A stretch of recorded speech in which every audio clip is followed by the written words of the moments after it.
Hi, welcome to today's video. My name is Paul. So this week, again, the chance to do some soft pastel plus charcoal landscape painting.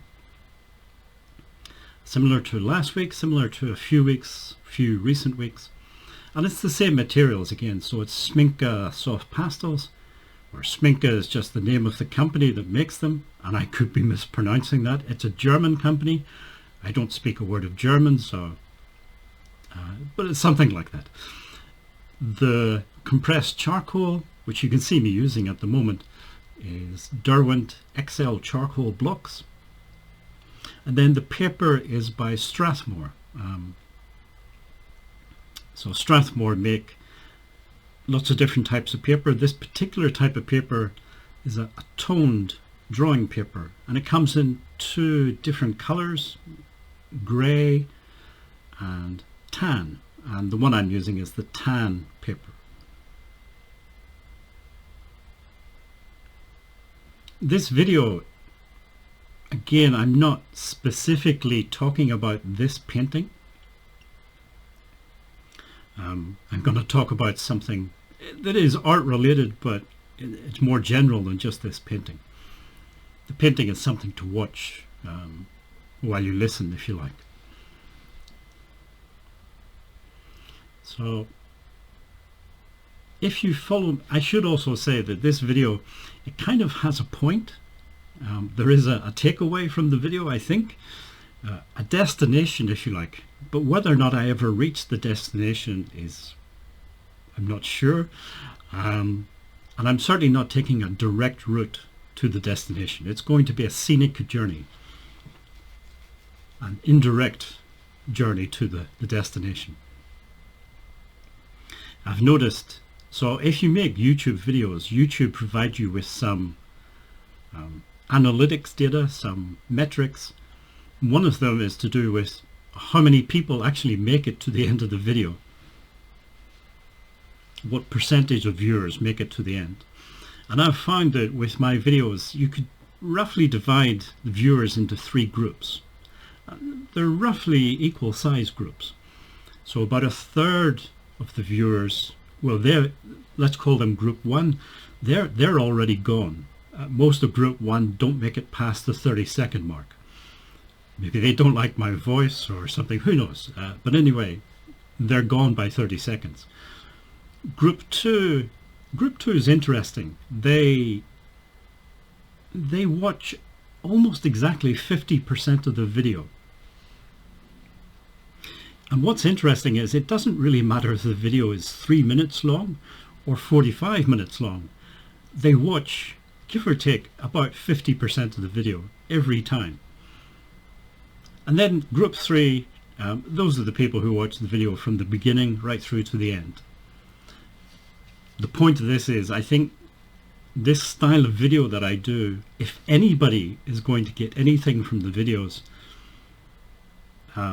it will be people in group three, because just the nature of the video, I sort of ramble on about stuff, and if you're not watching the whole video from beginning to end, it's unlikely that you're going to get much from the video, I think. But anyway, I'm already going off of a tangent, so if you have followed me for a while on YouTube or other places, you maybe know that about 3.5 years ago I quit my job because I decided I was going to be a professional artist. What that means in practice, for anybody out there who may be thinking about doing something similar, what it means in practice is you're changing your hobby into your business. And you do have to think about it as a business, and you have to approach it as a business. You have to do taxes and all of that sort of thing, all of the exciting stuff like that, which you don't usually have to do if it's just a hobby. The other thing is, and anybody who's ever tried to start their own business will know what I mean, it can very quickly take over your life. So you can find yourself doing 7 days a week, 10, 12 or more hours per day.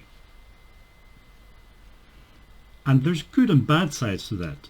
It is an experience, and it's something that's quite a good experience for a lot of people, I think. Whether you succeed or fail in building the business, it's certainly something that you don't forget. The problem with doing something like this is you can get burnt out quite easily. After a year or 2 or 3, if you're still doing this 7 days a week, you can get burnt out. So I decided last year to try and avoid getting burnt out. I needed to take some time off. So I would give myself 1 day a week where I would do something different, and also a few days during the year where I would take a bit of time off. At first it didn't work because I got bored and I started feeling guilty because I wasn't working, and it was sort of counterproductive. So I decided that I would take up a hobby, and I decided to learn a language. Specifically, I decided I was going to learn, or try to learn, the Irish language. Why not? I live in Ireland, I was born in Ireland, so why not try and learn the Irish language? The Irish language, if you go back to the early 19th century, it was by far the dominant language on the island of Ireland. 90% of people spoke Irish as their everyday language, in many cases as their only language. But for reasons, political reasons that I'm not going to get into, reasons around the relationship between Ireland and England, the Irish language began to decline, and the number of native Irish speakers became a minority, to the point where today probably less than 5% of the population are native Irish speakers.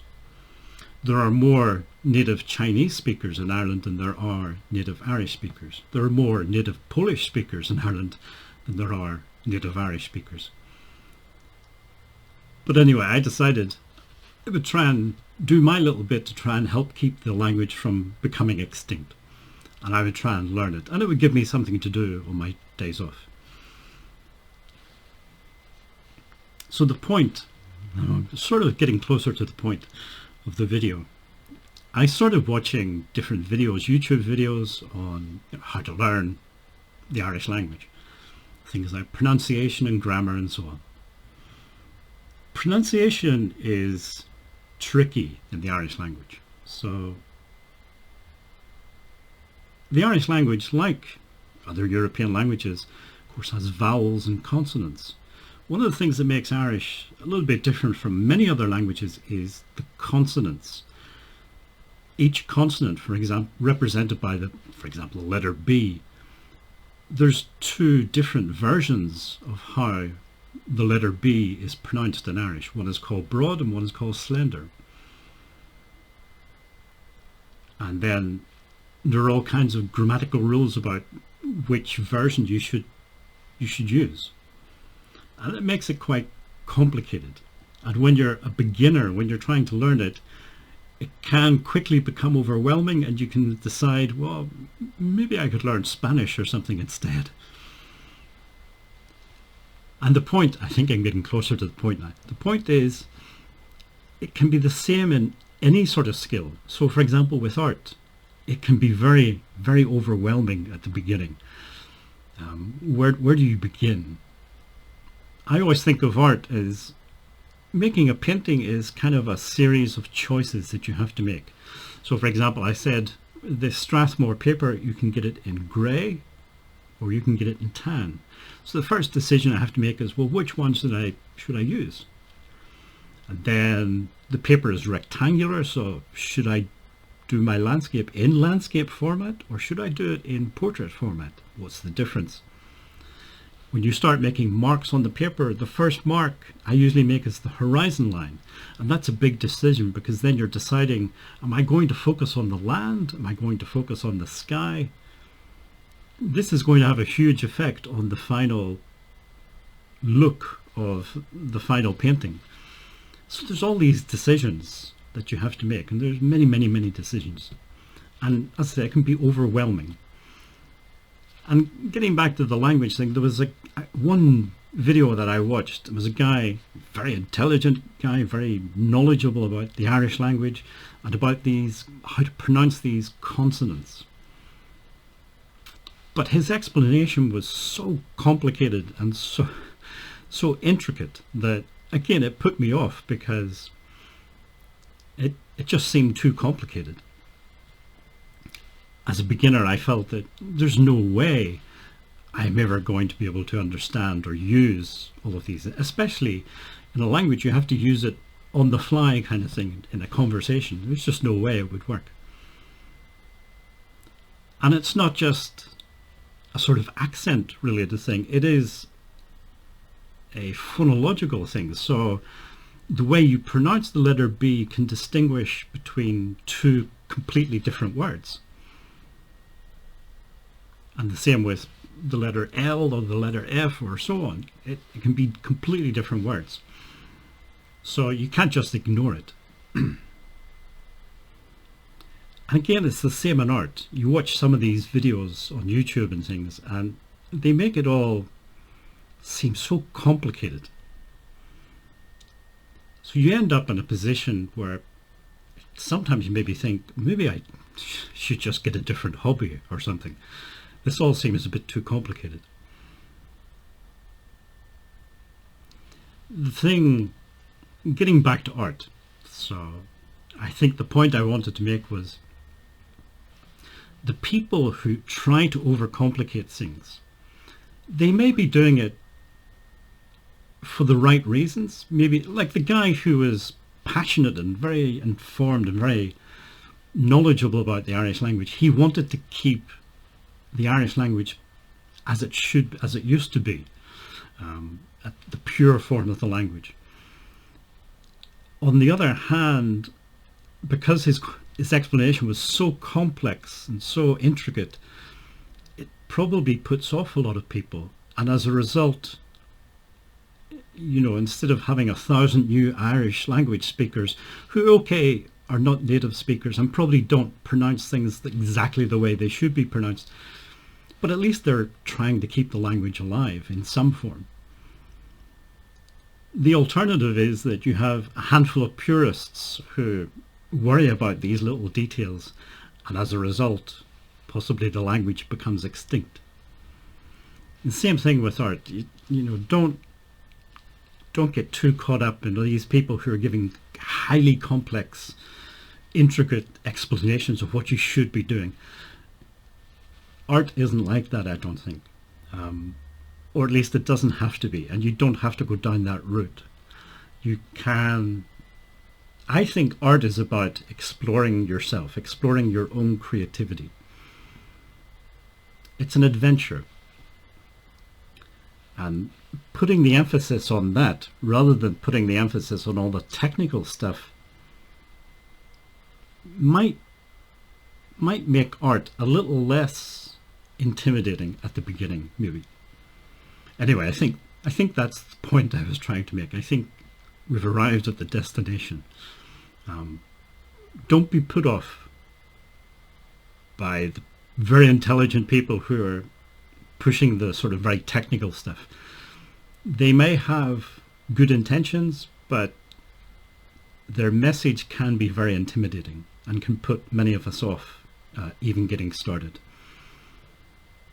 And as I say, with art, don't focus too much on the technical stuff. Yes, of course, you need to know that. You need to build up experience with a particular medium and things like that, and build up your confidence. But it's also about this creative side of things and exploring that.